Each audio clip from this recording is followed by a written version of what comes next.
you don't have the space to be vulnerable. So you don't true. have the space to fuck up. You kind of take on these roles and these behaviors and these patterns, and it's a lot of pressure. Then they feel like they have to be the one who can't create issues because your sibling has that covered.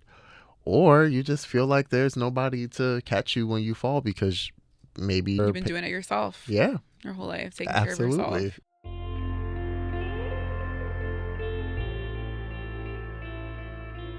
Welcome to Flood for Love of Recovery, where I'm your host, Dominique Dejer. Sibling relationships can be so unique, but they can become more complex when there's drug or alcohol use involved. If you find yourself questioning how to help, you're not alone. Join me on this journey in restoring hope and healing. When someone we love is struggling with addiction, chaos often becomes the norm. When things finally quiet down and when that person in your life has finally found recovery, being calm can feel uncomfortable and it can even feel wrong. Today I'm joined by Shahem McLaurin, a genderqueer licensed social worker and therapist, to explore why chaos can feel familiar after trauma. Hi. Hi, Shahem. I'm super excited to have you on the show today. I'm excited to be on. I love that you break complex topics down into super digestible ways, and our listeners are all about, like, make it make sense, like, make it real for me. And I think you do a great job of that. You've talked a lot about trauma and how trauma can show up in tons of different ways. And that's something that is really resonating with me lately. As most of our listeners know, my brother has been in recovery now for about 8 or 9 months. And I constantly feel like I'm waiting for the other shoe to drop. That's something that I want some help navigating, but it's also something that I think a lot of our listeners can relate to and would want some support and understanding more about. Yeah. So I want to start off giving you the floor and asking you to take us on the journey of, like, what exactly it means when chaos becomes normal and how it might actually show up for families when they don't even realize it. Yeah, chaos becoming normal. I think that's something that most people can relate to because these are the people we are around all the time or who we have the closest proximity to, whether they are biological or chosen. Families can be chaotic. But I think what really strikes me is the difference between a family that is cohesive and a family that's enmeshed, and how different people in the family system's chaos can kind of spread when a family is enmeshed. Okay, so can you explain, like, what exactly the difference are between, like, being enmeshed and being, like, normal?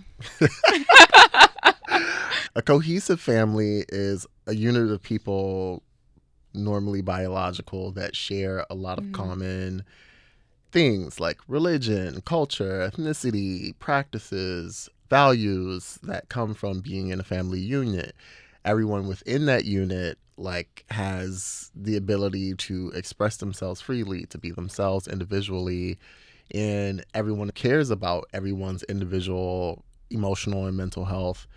Whereas in an enmeshed family is typically more chaotic because boundaries are blurred. Somebody in the unit can have, like, a strong emotional presence, and that emotional presence kind of dictates the way that things flow. It could be a lack of individuality. People can be punished for being individuals. When someone in the unit has poor emotional or mental health, that could control the way that everybody else functions. And that's because everyone's entangled and there aren't proper boundaries. Yeah, it sounds like it can get very complicated. There's a lot of, like, maybe false expectations that are floating around or different desires from different family members. Where in a more cohesive family unit, it sounds like most of the family members are on the same page or share a lot of the same values and traditions. Yeah, I would say in a cohesive family, everybody can have a lot of shared values. Even in enmeshed families, though, people can have shared values. I view all of it like a balancing act.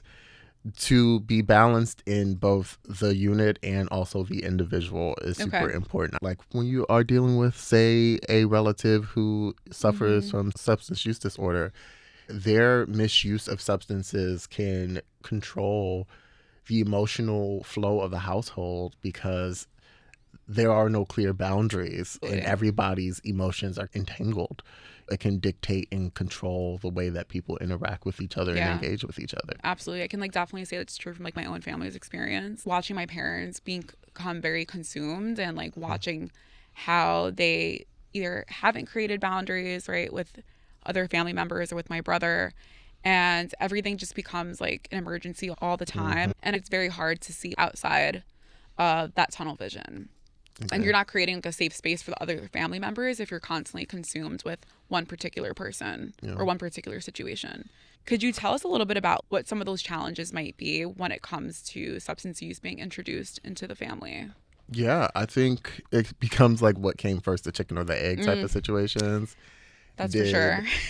Did a lack of boundaries set the stage for addiction to take root, or did the addiction itself cause a lack of boundaries and clarity and chaos within a family?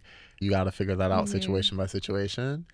If boundaries aren't clear, if parents are becoming so consumed with one child who is suffering from substance use that they kind of like take away a lot of emotional nurturance and care for other children, that can create like a chaotic environment. Also, like the parent can take on that role, but so can other family members or siblings, becoming very consumed with that particular loved one that's struggling with substance use. Absolutely. I almost became just an emotional manager of my parents, right? Playing the role of peacekeeper and like wanting to make sure everything was okay and making sure that they're okay and putting myself on the back burner.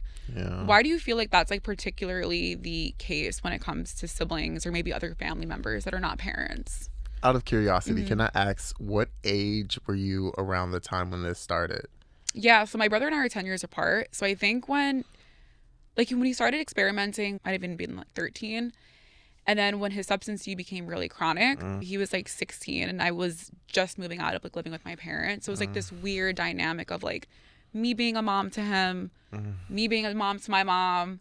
And I know it's probably not the case for every sibling if they're age, but that definitely makes sense. The reason I ask is it's just because I'm curious about like just what stage you were in life. And the thing is, when we're going through a lot of transitions, our brains are going to try our best to like create some sense of normalcy. That's because true. That equates to safety. So it makes sense that you kind of went into that kind of role. And I am going to go on a limb and say it's likely that that type of role didn't just start when you were moving out of your parents' house. It goes back to like boundaries within a family dynamic, challenging things that can lead to enmeshment, finding the balance between all of the things. This topic of enmeshment was like very important. So understanding more about like addiction and how it shows up in relationships, because I think it might start off in like your family dynamics, but I think it can definitely spread into like a lot of other relationships. Oh, absolutely. Children who grow up in enmeshed environments, for example, could grow up and be more susceptible to being in an abusive relationships. Like, for example, people who take on like the managerial role, who feel like they have to control and take care of the emotions of other people. And I'm not saying this is you, of course, but like people who can feel that can often find themselves in situations with people who don't know how to manage their own emotions and can be emotionally abusive, for example. These things can happen, and these dynamics have impacts like way beyond like just like the childhood experience and the family unit. Definitely. That was actually like my next topic that I wanted to talk about, was like how relationships show up like in adulthood too. You hit the nail on the head. When I was in early college, I was in a very emotionally abusive relationship. So that was definitely something that I had to like work through, understanding why did I gravitate towards the people that I dated and understanding the psychology behind myself. I really realized how much of an impact like childhood experiences, relationships with your parents or siblings or other close family members can really have on you. It's a deep impact because I'm a trauma therapist, specifically an EMDR trauma therapist. So I know how deep these things go or can go. You're doing good work here. I just want to say that. Like, and thank you for being so vulnerable with your story. Oh, thank you. I try to be, because as a sibling, I feel like there hasn't really been like a safe space where you can just like go and like dish it out and really talk about it. I feel like a lot of experiences are shed on parents and partners and adult children, and those are all like valid experiences. But I feel like siblings, like the relationship there is like so unique. So I love being able to just talk about it in a very vulnerable and open way. So I appreciate that. Of course. I just think this is such important work. I actually lost a cousin recently. Oh, I'm sorry. Thank you. But his siblings really are like navigating a lot of hardship because he struggled with substances while he was alive. and talking to his siblings has been just eye-opening about how, again, like how unique that relationship Definitely. is, and Yeah. how their suffering isn't really centered in like when you have to navigate losing someone, Mm-hmm.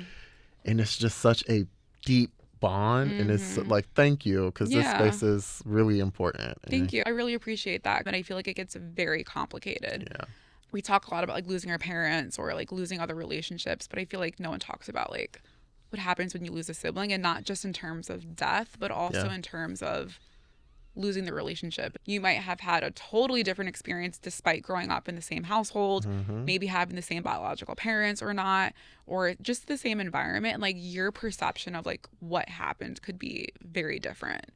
My brother's been using substances more chronically since he was about 16. Mm. And I felt like I was really grieving the hopes and dreams that I had for him.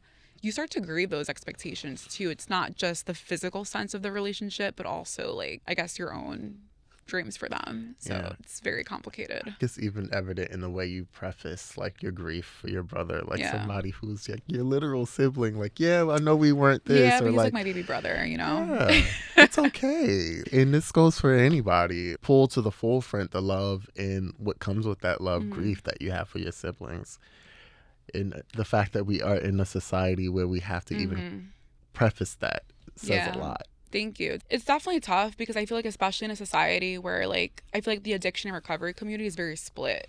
Yeah. Like, there's a group of people that believe in just like one approach, like, it's very much rooted in like, quote, tough love. Yeah. Or there's one group that's like very moved in like towards harm reduction. It just feels like there hasn't really been like a place where we can like come together and talk about two different approaches. And I feel like siblings are like, well, what do I do? Right? Mm. Because I'm in this weird place where it's like, I'm not a parent. It's not my kid. It's not my partner. Right? Like, I just feels like I still deeply love this person, but like, how can I show up for them in a way that's realistic for me, Mm. but also protects who they are in the relationship? There's a lot of like complexity. It's not as much as just like cutting someone off or being for them without any boundaries. Complicated. The gray area. It's the gray area. It That's really that's what I should name this is. podcast. It's like the gray area. It's the gray area. So funny you even mentioned that, because I like remember early in my social work days, Mm-hmm. I did interviewed Mm-hmm. for a 12-step program to come on as a Mm-hmm. social worker. The way that 12-step program talked to those people, like Mm-hmm. the tough love that you Like do or mentioned, die. I was mortified. I said, get me out of here. This is not how I operate. When you are Yeah. siblings with someone who is going through substance use disorder, Yeah. it's complex. Mm-hmm. It touches everybody in their life. And I think finding that balance between how you can show up, how you can set boundaries, that applies to siblings too, just like anybody else. Yeah, definitely. A lot of the times, like, you don't need to sacrifice that sibling closeness for not having any boundaries. You can do both. Yeah. Part of the work that we're doing is like to find that like balance in a way that works for you. Like, not necessarily like just follow 12 steps, don't just follow harm reduction. Like, take what you need from both and apply it in a way that works for you. Like, you Yeah. don't need to do one or the other. Part of where I think a lot of people run into like hardship is that they don't, and this is for the siblings, including you, like they don't take time to realize like, what do I need when it comes to even setting boundaries between you and anybody, let alone a sibling going through like having substance use issues. What do I need? Like, what makes me feel safe? What do I need to show up in this connection, my best self? What do I need to take care of 100%. myself? Like, boundaries are about you. And there's this like saying that I love so much. It's like, you know, because you can build a fence around your yard. Nobody cares about that. But when you go building fences around other people's yards, that's when it becomes an issue. That's for sure. And I think of that when I think of like setting boundaries with a Yeah. family member who has substance use issues, because you can't build those boundaries around what you think they need. You have to really be introspective and check in with yourself Yeah, about what definitely. you need. Like, right, if you know that you can't like financially show up, for example, because it makes you feel bad if you know that you're contributing to somebody's use of substances, you can say, well, I know that I can't lend you money. So 100%. Like, when I started going to 12-step programs, I started going to Naranon with my mom. And it was definitely out of like desperation, and I was like, what can we do, right? This is before I really knew much about like addiction or recovery. And I went there looking for support from my brother. Like, tell me how to fix him and I will get it done. Like, that was like the mindset that I went into like my Yeah. first couple of meetings with. And one of the things that I did learn from going to like Naranon meetings and from the 12-step program is that you can't change anyone. Yeah. And that you have to use what you're going to learn and apply it to yourself. And I think that was one of the best things that I learned going to Naranon meetings. And the second best thing that I learned was like what boundaries are. Yeah. Because for a long time, I was walking around life thinking that boundaries were ultimatums that I were giving other people, hoping that they would do what I want. And when it didn't happen and it backfired, I realized I should hit the fan, and now I'm in a worse situation. Yeah. And I needed to like reframe that mindset to understand like it was really about the boundaries I was creating to keep myself safe, whether it's emotionally, mentally, physically, and just creating a healthier space for myself. Yeah. And I think a lot of the times, especially siblings, older siblings or sisters also feel like it's their job to be the mom. And I think a lot of the times we've been conditioned to take on that role, and it's okay to step out of that and be just maybe a mom to yourself or just like protecting yourself. So Amen. yeah, it's tough out here. Yeah. So we talked a lot about relationships, about siblings, and why those things are so complicated. One of the things I want to talk about is when we're thinking about trauma, I feel like it definitely increases our tolerance for pain and what we're willing to tolerate from other people. I want to talk a little bit about like why does that occur for siblings? Like why do siblings feel like I don't need help, I don't need this kind of support, or like I can do it all on my own? I know I've worn that hat, so maybe I'm not speaking for every sibling out there, but I feel like a lot of siblings and the older ones do. Okay, so I am going to disagree with one part, Okay. but it's an important part. I found in my work that trauma does not increases people's endurance for pain. It disconnects them from their ability to process and feel it. And I find, especially because I do EMDR therapy, which if people don't know what it is, it stands for eye movement desensitization and reprocessing therapy. It's not talk therapy. It's a therapeutic model that like focuses on memory processing trauma, but in the body using bilateral stimulation, which is a fancy way of saying stimulating both sides of the brain. But I found like through introducing people to processing trauma in their bodies, the more that they process the trauma that they've kind of like buried deep down behind a lot of defenses or the roles that they play in their lives, like the more that people open up to processing that trauma, the more they come back to like realizing like, oh, this shit hurts and I am not invincible. So that's just like the only like asterisk I'm putting there. Like it can feel like, you know, you aren't feeling that pain, but it comes out in different areas. And I think it's so important to acknowledge that once people have the opportunity and the spaces to safely process through trauma, they realize that they've been carrying around a lot more pain that they've been able to like even bring to the forefront. And especially when it's a sibling who is dealing with like the caretaker role, they don't have the space to do that because they're busy taking care of other people. Yeah, it's like being in like a form of like survival mode, right? And caretakers deserve to be cared for too. You know, and I can't emphasize that enough. I like to ask the question like, who's going to hold the hand of the hand holder? Like somebody has to. As much as many of us like find strength in the role of provider and caretaker, I think being vulnerable enough to open yourself up to being cared for yourself is so important. I have to emphasize that. Did I answer your question? I'm like, I just you tangent. reframed the question. It was really about why do siblings learn to tolerate pain more than other people? And it's not that they're really tolerating more pain. I think they're just, like you said, handling it in a different way. It might be masked or it might just show up differently for other people. I don't think a lot of them have the space. When you feel like someone else is in crisis, always, especially if it's a sibling, you don't have the space to be vulnerable. You don't have the space to fuck up. and you take on these roles and these behaviors and these patterns, and it's a lot of pressure. And they feel like they have to be the one who can't create issues because your sibling has that covered. Or you just feel like there's nobody to catch you when you fall because maybe you've been doing it yourself. Yeah. Your whole life, taking care of yourself. Absolutely. Yeah. Yeah, that's tough. And I'm exhausted. If you're tired, take a break. That's what I like to tell my people. Yep. That's going to be the name of this episode. If you're tired, take a break. Take a break. Yeah, it's so true. There was one thing that you said. You might feel there's just no space for you to worry about yourself because you're constantly taking care of other people. And what I envisioned in my head was like this constant reshuffling of priorities, right? It's like, okay, like things keep changing. So it's like you're kind of scattered brained. And like, this is the priority, that's the priority. And you're never on that list. I'm a to-do list kind of girl. I'm constantly putting things on my list, crossing things off just for the satisfaction. Even if it wasn't on the list, I'm putting it on the list and I'm crossing it off. And I'm constantly reprioritizing in my brain what needs to get done. And I felt like I grew up that way too when it came to like the relationships that I cared about, whether they were romantic or my family or just like friends and work.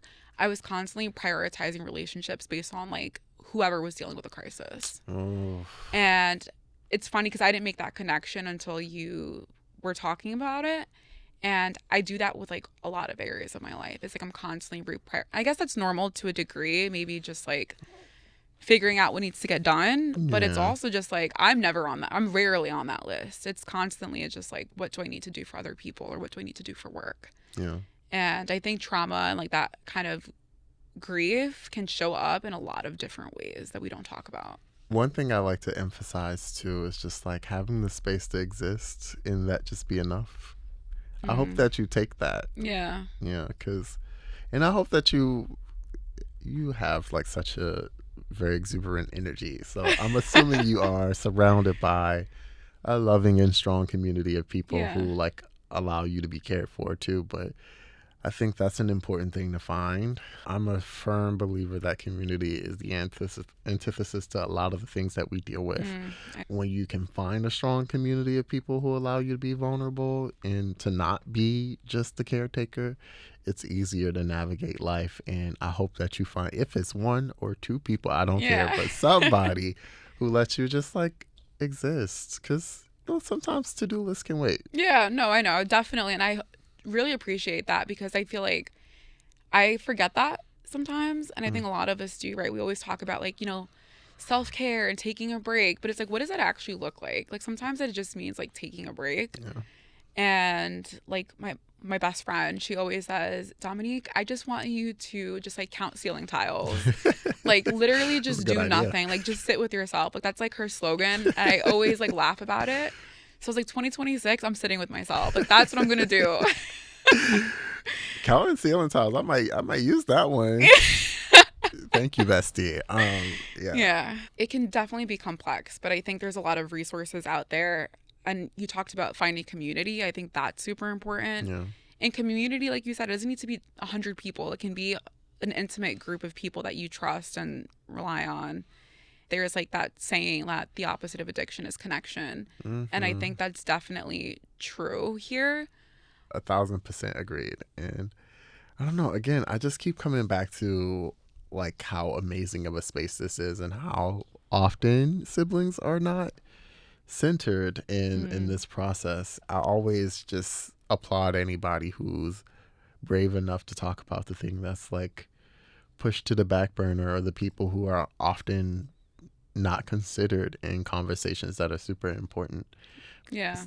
The best way to combat the chaos is by having boundaries, knowing what you can and cannot tolerate, setting limits, but doing it with love. I think there's also this misconception that you have to be really hard through a process like this. That's and true. You can do it with love. Like I always tell my people, when I say my people, I mean like my clients, but also like my community. You can lean with love when you set boundaries. Like you don't have to be cold or emotionally distant. You can be just honest and vulnerable. Like, I love you, and I love you so much that I know that I can't do this part because if I do this, it makes me feel this. And when I feel this, It's it makes true. it harder for me to show up, and I want to show up for you. So when this happens, I'm going to have to do 100%. this. And I think something that like a lot of siblings might be able to feel this is sometimes we're not the best person to help because we have too much of a personal stake or an emotional stake in that person's well-being. And like I was talking to my therapist about this a couple of weeks ago, and I was telling her how I was worried about my brother's progress at the young adult program he's in. And we talked about like why I was feeling that way. And I've always played the role of like caretaker and like therapist with him, even though I knew jack shit about being a therapist, right? But it's like what I thought was like the right thing to do. And she asked me, she's like, well, why do you care? Like, obviously it's because I love him, but like, why do you care so much about like this one particular topic? Or why do you care so much about the progress he's making with his counselor? And come to realize that I was just so scared of like waiting for the other shoe to drop. And me learning more about what was going on in his head and me feeling assured that he was making progress with his counselor made me feel better about his recovery. So I didn't have to worry about like shit hitting the fan later on and him leaving treatment, because that's something that he's done a lot. And I think the big reminder for siblings is sometimes you can love, you can lean in, sometimes you can lean out when you need to, but sometimes we're not the best person to help them. Sometimes we are, and sometimes we're not, and that's okay. Yeah, I think that's true for everybody, truly. Like sometimes you just can't help, especially when you haven't taken the time to sit with yourself and sort through your own stuff, which is why like taking on that caretaker role is only as effective as your ability to take care of yourself. Yeah, definitely. Yeah. It's true. So we use the word like trauma a lot. And for those who might be listening, they might understand trauma as like these one-handed experiences or these one-off moments. Can you explain like how exactly like trauma can show up for different people when it's not a single occurrence, but maybe like a series of events, or like what that might actually look like? Okay, so complex trauma. Complex trauma. See? There is big T trauma and little T trauma. Okay, let's talk about big and little T. Okay. Big T trauma is trauma that, think of it like events. It's typically like a before and after, like a natural disaster. It was a before the natural disaster, and how you're impacted is the after, right? Like a sexual assault, that's a before and after event. These are significant events that have a before and after, and that can severely impact you, cause you emotional distress, impact your daily functioning, your mood, all that good jazz. And little T trauma is the little moments that we accrue throughout life, throughout the days, that don't necessarily have a before and after, and that's more complex. So complex trauma is getting bullied on a daily basis, right? Like getting berated at home, not having the proper space to emote or be nurtured through emotions as a child. It is the arguments your parents had, not yours specifically, but like parents in general. Like if you grew up in an environment where your parents argued openly, like witnessing that frequently, that is complex trauma. These things impact us, but they aren't necessarily tethered to a specific image or event. Because it's an accumulation of events over time. It's like a bunch of small things that add up, right? Over time that accumulate. Absolutely. Those are the complex things. And complex, so post-traumatic stress disorder is basically a disorder where big T events happen and it impacts your ability to function. Complex PTSD is the little things that accrue over your life. They affect the way that you process and view the world. Early childhood maladaptive schemas, for example, are ideas that are deeply ingrained into the way that you view the world. These are schemas that are implanted in part by traumatic experiences that can be big or little, right? If you are bullied constantly, you may have a difficult time trusting other people, for example. But yeah, that's pretty much how trauma happens. And if you wanted to connect it back to having, say, a sibling who is struggling with addiction, what that can look like is those moments where those few moments or multiple moments where your trust could be, for example, violated, or where you have experienced the other shoe dropping and you're anxious now because of that trauma, Right. that accumulation of trauma, that wow, this is something that can happen, Yeah. and this is a schema that you have, like a way that you see the It's like a story that you tell yourself, exactly right? To like go through life exactly or go through the world. It's just like, yeah, I remember my therapist did this with me once. One of the things that shows up for me a lot is like, quote, like not feeling good enough or like imposter syndrome, right? And we talk about like the first time that I felt that way as a kid. Like, what was the scenario? What was the experience? Who was the person or the situation that made me feel not good enough? And I think she kind of like broke down schemas as like stories that we create, and how those stories like show up in our siblings or with our relationships or how we yeah might perceive other people, I think has been really helpful to like understand more about big T and little T. yeah I'm going to use that from now on, and I'll coin you. it's Like not my work at all. Okay. But how it shows up. Yeah. So I think that was like a very helpful like breakdown for siblings that are listening. Yeah. One of the things I want to talk about is why we gravitate towards people that hurt us. And we talked a little bit about that earlier. I was talking about my past relationships, but like how those schemas kind of carry on in adulthood.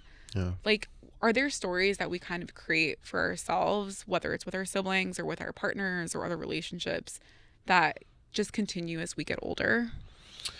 Yeah, I mean, I think of the distortions, right? I don't know if you're familiar with like cognitive distortions, but cognitive distortions are also like just ways in which we view the world. Like, I don't think of them any differently than I think of like the early like childhood maladaptive schemas. Okay. But when you grow up in environments where you are processing through the little T traumas that accumulate over time, it makes a lot of sense for you to gravitate towards the environments and the people who remind you of those things, because that is just what It's you've familiar. been. It's familiar. And I will say people are comfortable with it. Comfortable not in a derogatory way. People are comfortable because that's what they It's know. predictable. Exactly. Right? And the human brain naturally tries to do any and everything to create a sense of safety and normalcy. So it makes sense. And it's like bonds and love that you're familiar with, if that makes sense. Like how those schemas can show up in adulthood, and like how exactly like it plays a role in the types of relationships that we decide to pursue, whether they're romantic or like friends and family. Yeah.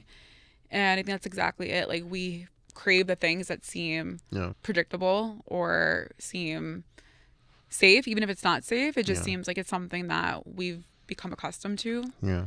Is that right? Yeah. Yeah. But also just like kids, when you're a kid, the way you process the world is so vastly different than how you process it as an adult. And a lot of the times we're not taught as children how to grieve like properly. And because a lot of people think grieving is something that's just like innate, like you should be born knowing how to do it or how to process emotions. And the reality is a lot of even the study of emotions is like fairly new in the grand scheme of humanity. So learning how to process them is something that we all have to like do.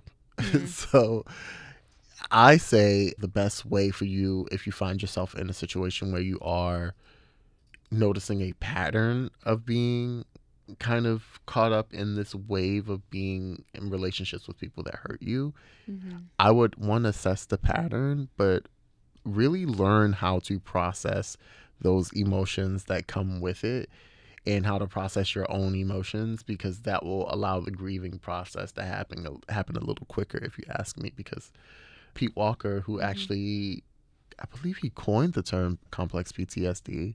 Okay. He talks about like grieving and what is required to grieve, and feeling your feelings is like the main thing. It is the foundation of being able to grieve properly. One of my favorite methods that I talk about all the time is like the RAIN method for processing feelings, because a lot of people just assume everybody who is emotionally intelligent just knew how to process feelings from jump. And the reality is, much like riding a bike, it can feel like that over time when you practice enough, but somebody had to teach you how to ride a bike. That's so true. Yeah. And it's like, as you're talking about emotional intelligence, I think a lot of the times, especially siblings, can feel like you're constantly reading the room. And I feel like that state, like that hypervigilance of like always being on edge, like seeing how someone's moving, how they're acting, how people are talking. I feel like that also comes from like maybe all the big T's and little T's that have like stacked up over time, is just trying to figure out how to respond because you're so used to the unpredictability of other people. So I think definitely emotional intelligence is like a huge thing, but I think a lot of the times the reasons why people are emotionally intelligent can definitely be a little different from person to person too. Yeah, for sure. I think I would say hypervigilance is an aspect. Being able to observe is an aspect of emotional intelligence, but hypervigilance is probably indicative of a need to be introspective and to find that balance between your external world and your internal world, and being able to quell and process through anxiety, right? Which is easier said than done. Child, trust me, I know all of this is easier said than done. We often talk about this like it's just so flippant, but it is really hard work. It's lifelong work. Grief is like lifelong. It's something that we'll have to do no matter what stage of life we're at. So, yeah. Yeah. And for like the siblings that are listening, like you don't just wake up like identifying with all your big traumas and little traumas are. Like I feel like a lot of these experiences happen like in the shower where you're thinking, or like your bedtime thoughts, right? It's like you're ruminating, or there's been a specific like scenario or conversation that you had, and it's like, why did it go down that way? Or like, why did I react the way I did? I think it's like that you kind of just hit on this. It's like that awareness level first. And then I think you can go ahead and decide, okay, like what's the best way for me to actually approach this, move on from it, address a person, whatever it is. I think it's like you have that awareness, and I think that way you can start to respond instead of react. Yeah. I know I was always coming from a place of reacting, or coming from a place out of like fear. Yeah. Especially when it came to my brother, right? Like, or for other siblings that are listening, if you have a loved one that's struggling with addiction, you're constantly worried about like their state of well-being. And I think when you move from a place of fear, you start to make decisions that are kind of irrational or not the best for you. And it's always rooted in like what's best for the other person. Yeah. And I think fear is one of those things that can drive people apart really quickly too.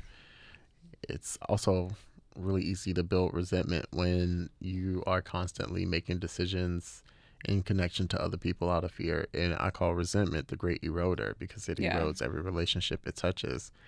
So also being able to process through your emotions help you to deal with the resentment, which I'm sure everybody who's dealt with a loved one who has substance use issues, like there's a lot of anger, resentment, like disappointment, shame, embarrassment, you name it. All the layers. All of it. Like an onion, everybody. It's like an onion. Shouts out to Shrek. But yeah, like just processing through all of that is difficult. It's really difficult work. Like I said, it's lifelong. Yeah. So for siblings or for family members that are listening and like they have that loved one who's in recovery, and maybe they're like hoping for the best but expecting the worst because they've felt like they've been like let down time and time again. And I'll speak for myself. Like I mentioned, my brother has gone to rehab or to different programs many times, and he's left for different reasons. And this is the longest he's ever been sober. And like even right now, like I'm waiting for the other shoe to drop. Like I'm waiting to get a phone call that he decided to skip out on treatment for whatever reason, or you know, maybe like things aren't going well and he's thinking about leaving. Like what advice like would you even give me or like other people in a similar boat where they're feeling that way? Because it's scary. I'm going to sound like such a stereotypical therapist right now. So everybody, please forgive me for saying this. But you have to practice mindfulness. Grounding yourself in the present is the only moment that exists right now. So staying here will help. The more you practice grounding yourself, the less you can stop, trying to predict the future. I tell my clients all the time, you're not Madame Cleo. You do not know the future. I don't even think she did. So it makes sense for you Yeah. to have your concerns and your worries, but try not to live in your concerns and your worries. It's Yeah, easier it's to do true. that when you learn how to ground yourself. I tell my clients also, you can visit the past, but you can't live there. Like you cannot build a house in the past. So latching on to all of your experiences, it doesn't necessarily help you to make the most informed ones, right? Because you have to provide the space for things to change and for people to grow, including yourself. So Right. you can visit that past to like kind of like take quick stock, like, okay, like things like this has happened. What can I do to make sure if it did happen that I will be able to take care of myself? But latching onto it to the point where you're like, Yeah. this is gonna happen, this is like I need to wait for the, that's not the healthiest Yeah, it's true. approach. So the reality is like when you visit and you ground yourself so you're not in the past or the present, it allows for you to not overthink about it to the point where it's Yeah, it's consuming true. your life. Yeah, it's true. And it's also like, I feel like I'm very big on like energy. It's like manifesting negativity too. I feel like if you just keep putting it out there, like you don't need to do that. But also, like as you're talking, we're kind of talked about you can't control others and like boundaries and whatnot. Yeah. And I think as you're talking, it's like you can't control what's going to happen, right? Whether he decides to leave treatment or whatever his Yeah. progress is or lack thereof. But you can decide, like, okay, if it makes you feel better, like, what's the worst case scenario? And, like, how Yeah. can you maybe, like, plan for it? Exactly. So I think that that will help create some kind of, like, security in the situation. And this goes back to even the beginning, right? Mm. Like the cohesion versus enmeshment. Like Yeah. enmeshment is I need to make sure he's doing what he needs to do, the right thing. Cohesion to me is this is disappointing. I want the best for my brother, but this is his life. Yeah. I can introduce him to resources. I can be a soft place for him to land when absolutely need be, but he gets to make decisions and choices for his own life. Yeah. That's true. Yeah. It's like being able to, like, take that step back, too. Exactly. Yeah. And it's funny that we're talking about this because it's like the spiraling that I just did. It's like, what am I going to do? What am I going to do? And like, how can I create a plan? I feel like that spiraling duration shortens, like with like more practice too, and like more awareness around like your situation or like why you're approaching things a certain way. Like, I feel like maybe like a year or two ago, I would have like spiraled for like days, but I feel like if I can shorten that spiraling time to minutes, it helps me like close the gap, like understanding Yeah. why things are happening and understanding more about like my past. Yeah. And I think it's a great thing that it even takes time, right? Because I'm a firm believer that most foundations like that last long take Yeah. time to build. I agree with So, that. Yeah. And I'm just happy that you've been able to find that. Yeah. Yeah. Yeah, definitely. It's tough when you think about like how like your body like holds on to trauma and like how it shows up in like all these different like conversations. And we talked a lot about like our trauma with like our siblings or with our family members, our big T's and little T's and how they might show up in our life. But there's also like this concept like of inherited trauma that we might not even be aware of. Could you explain like what exactly that means or like how that might show up for different people based on like their life experiences? Inherited trauma, like epigenetics? I guess like more like that generational trauma, like Yeah. how things get passed down around, like maybe it's like your parents, your grandparents, and Yeah. like how they're undealt with Yeah. issues or their maybe lack of awareness around certain things can Yeah. impact you presently. Yeah. Oh, absolutely. I feel like I'm talking about enmeshment a lot, but like for Okay. example, in people who come from enmeshed families, that enmeshment can be traced back normally for generations. Like that doesn't just pop up out of the blue. That is normally a result of the way that a family dynamic works, even extended family. But yeah, like when parents don't resolve their emotional issues before they have children, they can easily pass those issues down to the children. And I'm not saying that anybody is even necessarily at fault. I think it's a larger societal issue about how we don't really prioritize processing through trauma as we do other things in our society. Yeah. And I think there are so many examples or ways that trauma can be passed down from generation to generation. And it's just... Are there some like subtle signs that like might show up in everyday life that the average person like might not think about? Maybe they're operating in a way that they are because of like way things have been done historically, or like how their parents have operated, and like maybe they just, or maybe it just shows up at work for them and they haven't really realized it before, that that's part of like either enmeshment or that intergenerational trauma showing up in like their everyday life. Subtle signs that somebody is operating from a space of like intergenerational trauma.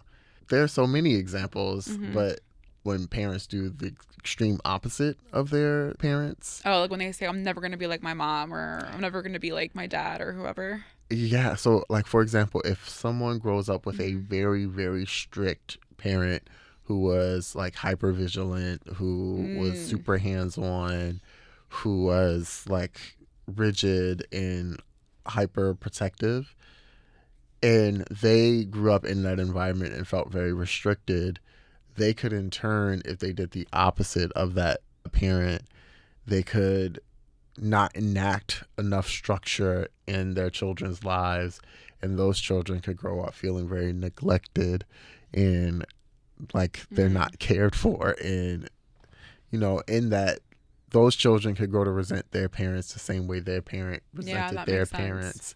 But what's underneath of all of that is a lack of balance and autonomy. It's like one extreme to the next. Exactly. Right? It's like, yeah, that's true. So that's one way that things are passed down typically. It doesn't have to look exactly the same, but it comes back to the same issue of autonomy. Like, what does it mean to like really respect a person's autonomy in this family?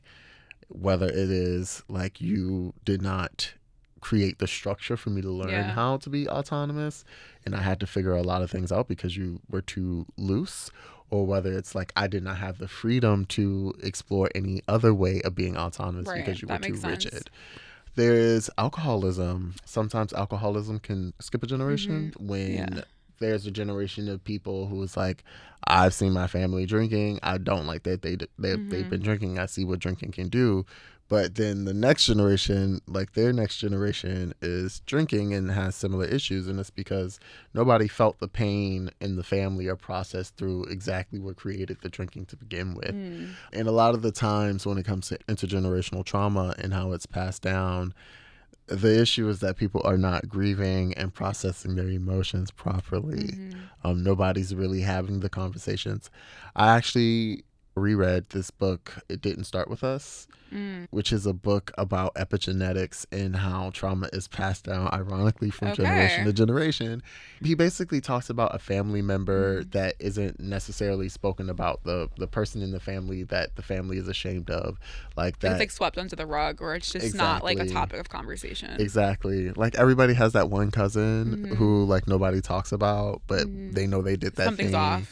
Yeah, something's off. Yeah. They did the thing. And that can show up like throughout generations of a family until it's addressed. He actually goes into a lot more depth in the book because, my goodness. I'll link that in the show notes, that in case people want to take a look. Okay, cool. Because he talks about a lot of cases. Like, this is one really interesting case. The dad had accidentally caused a fire when he was a kid, and it led to the death of his brother. And when his son was the same age, around the same age, his son was having like these night terrors, basically, where he would wake up feeling like he was on fire, and there was no way to diagnose it outside of psychosomatic symptoms. So when he went to the author / psychologist who was writing the book, and the father actually talked to his son about that experience of like him accidentally causing this fire, all of the psychosomatic symptoms for the kid went away. And it's like being able to actually have like challenging conversations, grieve, to talk about the things, the traumas.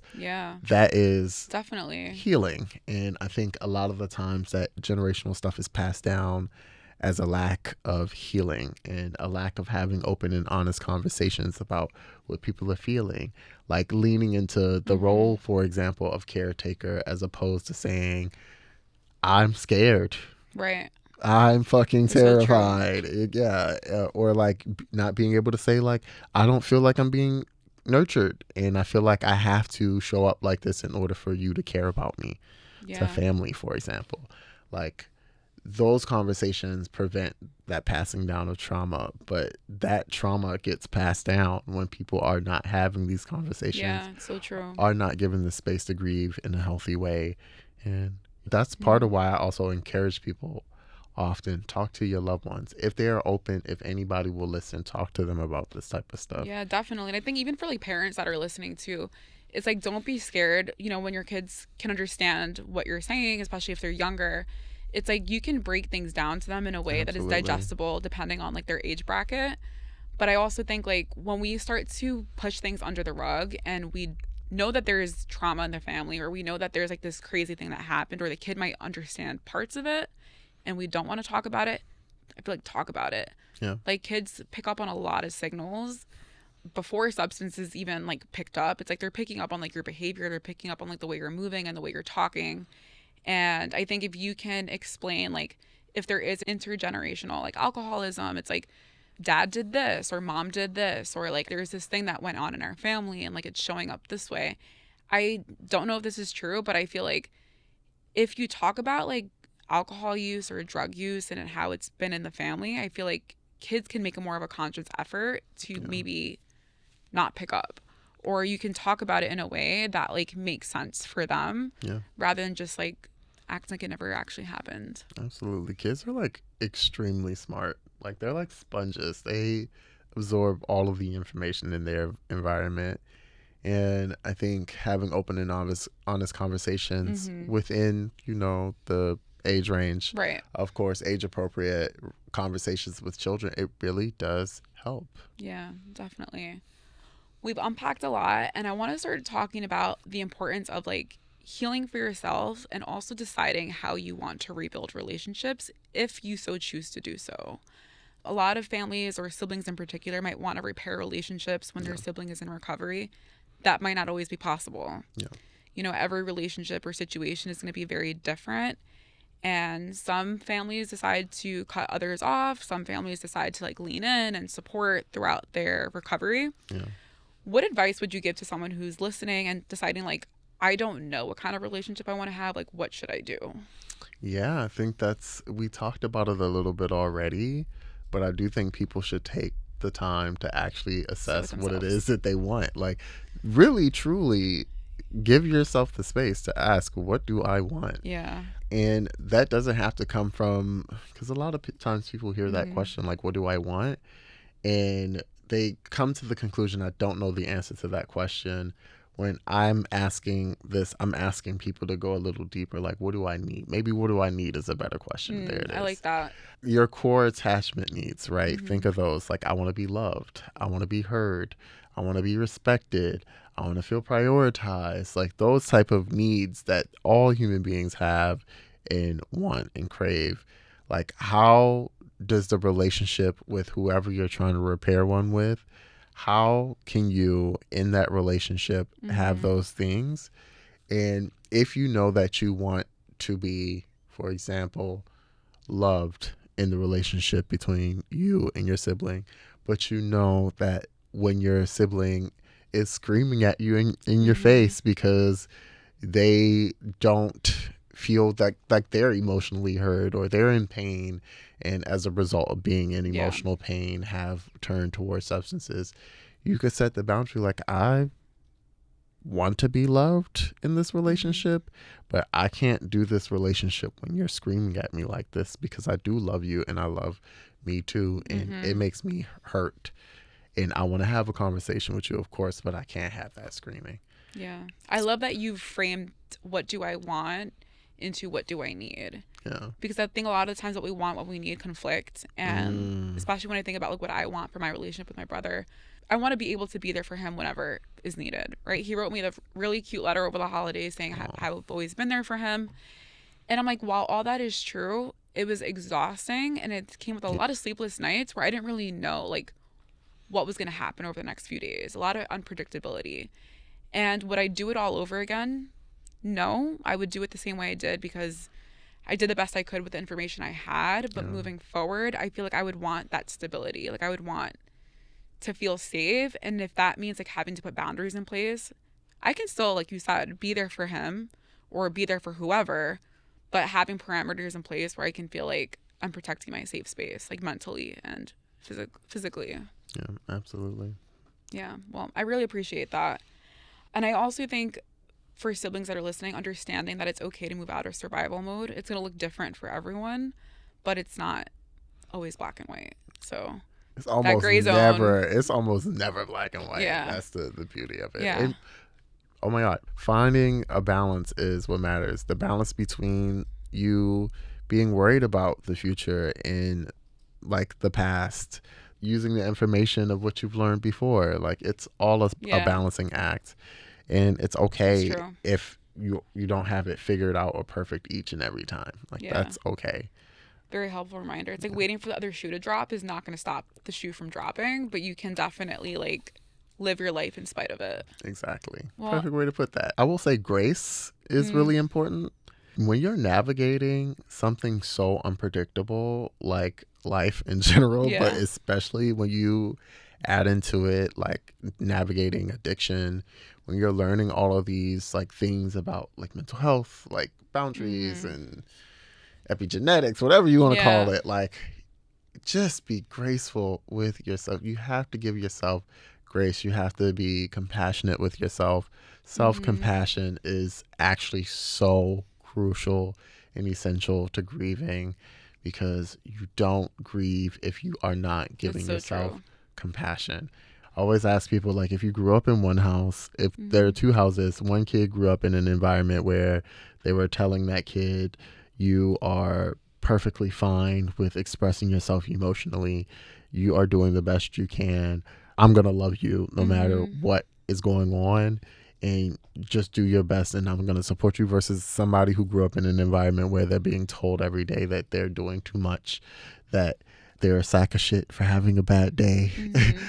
Which of those two people is more likely to grow up and be better at grieving? Yeah, it's like the emotional privilege of it all, of having like the stability in your family or not. Yeah. And I was talking to, again, my therapist about this, and I had a very complicated relationship with my mom where there's a lot of like animosity.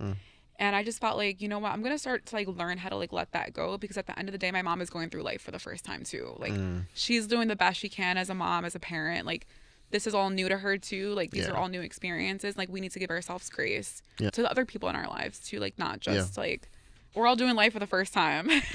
And there is a balance there too, where it's like, I can hold you accountable. Yes, absolutely. And also give them grace. Right. So it's a balance. It's about the balance. It's the about balance in the gray zone. The balance in the gray zone. I like that. Yeah. Well, thank you, Shahem. I really appreciate it. Thank you for taking the time to talk about your expertise and also shedding some new perspectives, and like big T and little T. That's my new favorite. I know our listeners will really appreciate it. Thank you so much. I appreciate you for having me.